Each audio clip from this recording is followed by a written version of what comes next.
خوێندنەوەی عەرەبی بۆ پۆلی چارەمی بنەڕەتی لاپەڕە 25.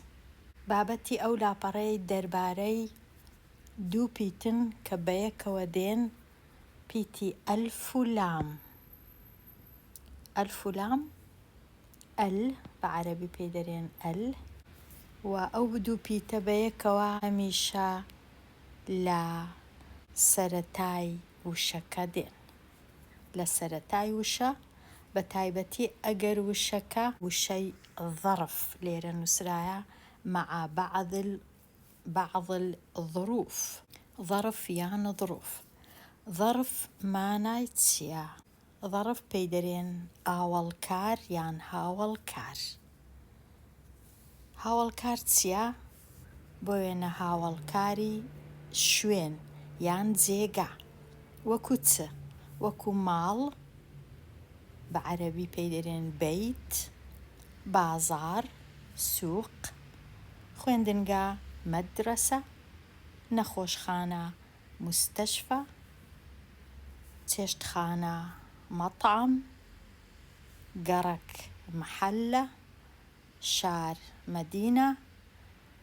واتە ئەگەر ئەو وشانە بەکار هات بە عەرەبی لە کاتی بەکارهێنانی وشەکان، و ئەگەر ئەو جۆرە حەرفانە لە پێش وشەکەی هەبوو بۆ وێنە فی، عەلا، تەحت، ئەوە هەمیشە ئەل هەیە لە سەرەتای ظەرفەکان، لە سەرەتای هاوڵکارەکان. ئەوجا هاوڵکاری شوێن یان هاوڵکاری کات. هیچ کێشە نییە، بە کوردی لە بەکاردێنین لە پێش ئەو وشانە، لە ماڵ، لە بازار، لە خوێندنگە، لە نەخۆشخانە و لە شار. بەڵام بێجگە لە وشەی لە، وشەی دیکەش بەکاردێ لە پێش هاوڵکار. تۆپەکە لە بەرامبەر کورسیەکەیە، ئەوە حەرف جەرە بە عەرەبی، ئەو لە بەرامبەر. یان بۆ وێنە تۆپەکە ئەگەر لێرە بوو، تۆپەکە لەسەر کورسیەکەیە، ئەوەش لەسەر عەلا حەرف جەرە. یان ئەگەر تۆپەکە لە تەنیشت کورسیەکەی بوو، ئەوها لە تەنیشت، تۆپەکە لە تەنیشت کورسیەکەیە. یان لە ژێر، تۆپەکە لە ژێر کورسیەکەیە.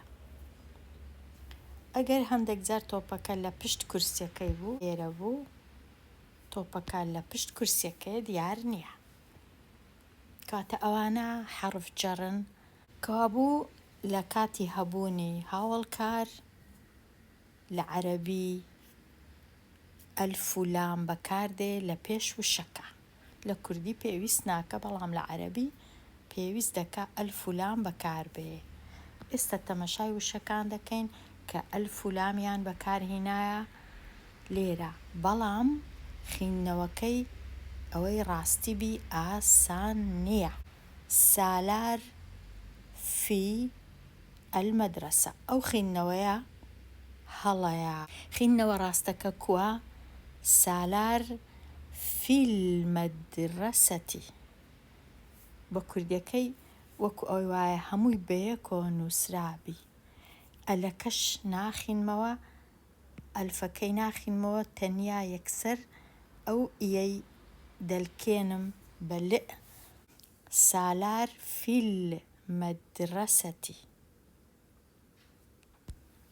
سولاف فی البەیتی، نابی بیخینمەوە فی ئەلبەیتی، لە کاتی خوێندنەوەی ئەوهانیە. سولاف فی البەیتی. فیل. القەلەم عەلە الکیتاب، ئەگەر بە کوردی بە دەبا ئەوهامە نووسی بە. الکیتاب عەلە الکورسی. الکیتاب عەلە الکورسی، کتابەکە لەسەر کورسیەکەیە. الراعی فوق الجەبەل. الراعی فوق الجبل. ئێستا الحصان أكبر من الخروف. لێرە بەراوردکردنە لە مابەینی دوو شت، کامەیان گەورەیە و کامەیان گچکەیە، کامەیان دوورترە، باشترە، جوانترە، خراپترە، ئەوها بەراورد. لە کاتی بەراورد نابی ئەمن بنووسم بیان بیخینمەوە الحصان أكبر من الخروف، ئەوە نابی ئەلفەکەی بخینمەوە، ئەوە هەڵەیە، دەبی ئەوها بیخینمەوە الحصان أكبر من الخروف. الخروف أصغر من الحصان.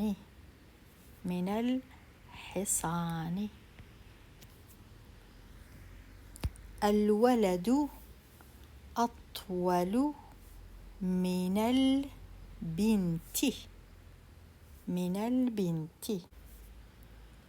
البنت أقصر من الولد.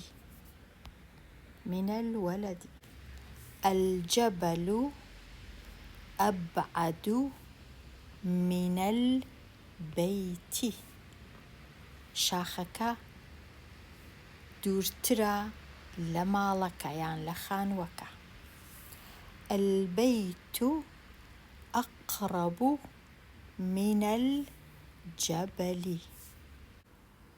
البنت تلعب.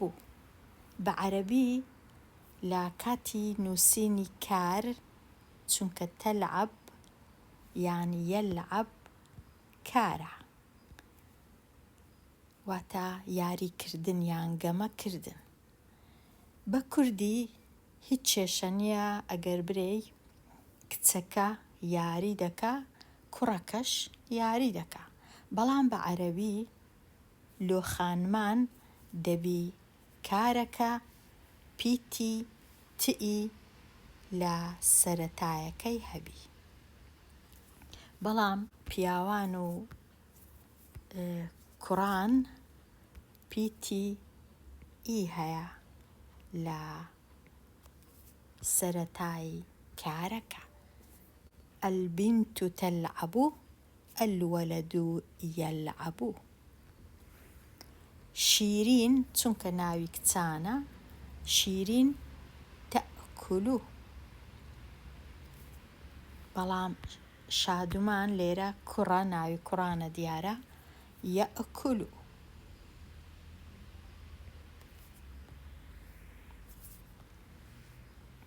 محمد يكتب. ئی هەیە لە سەرەتای کارەکە. المعلم يرسم. هەمویان ئی، پیتی ئی. الأرنب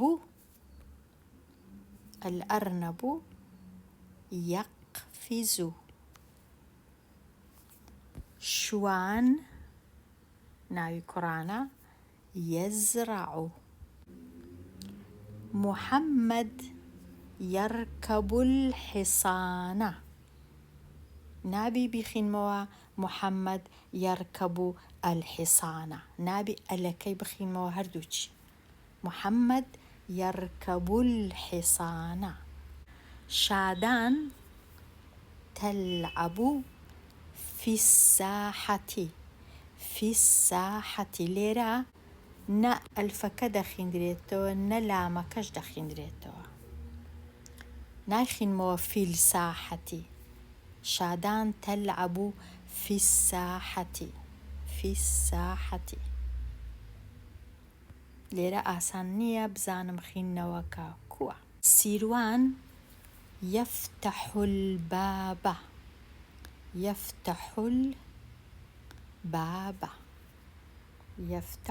لێرە لامەکەی دەخینمەوە، بەڵام ئەلفەکەی ناخینمەوە. البنت تشرب الحليب. لە ئەکەی دەخینمەوە، بەڵام ئەلفەکەی ناخینمەوە.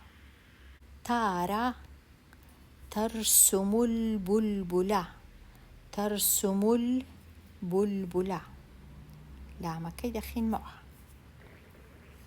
البنت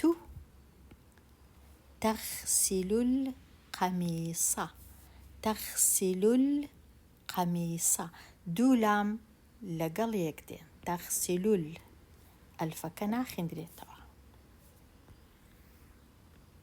كاروان يزرع في الحديقة، في الحديقة.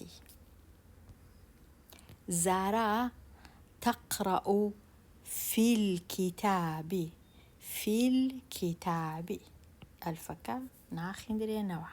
لێرە لە لاپەڕەسی ڕادەوەستم دێمە کۆتایی ئەو وانەیە هەتا وانەیەکی نوێ هەر بژی.